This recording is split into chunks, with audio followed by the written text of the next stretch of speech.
सच तो यह है कि अब सारा जो नया वर्ग सत्ता में गया है वो इतनी कह रहा है कि उन्होंने देश को वो जो संकट काल की आपातकाल स्थिति थी उससे छुटकारा दिलवा दिया।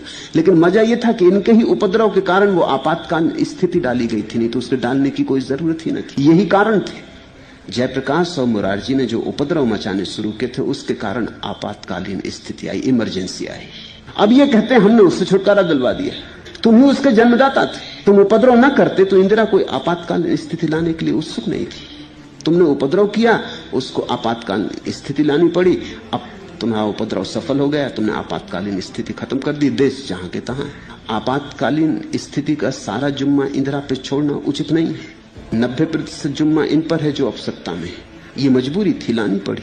जयप्रकाश इस तरह की बात करने लगे कि पुलिस का सैनिक और फौज का सिपाही भी बगावत करे।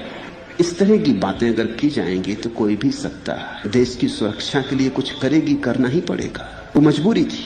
अब ये सत्ता में आ गए तो जयप्रकाश तो बच के निकल गए। अब उनका कभी दोष पकड़ा न जा सकेगा। और जिनके हाथ में सत्ता चली गई वो इंदिरा से ज्यादा प्रतिक्रियावादी है। मुरारजी भाई को कोई ने कभी सोचा था कि कोई क्रांतिकारी? मुझसे तो एक सज्जन कह रहे थे कि इनका असली नाम मुरारजी भाई नहीं, मगरूर जी भाई है। इंदिरा के हाथ में कम से कम जवानी के हाथ में सत्ता थी। अभी बिल्कुल मुर्दों के हाथ में सत्ता चली गई।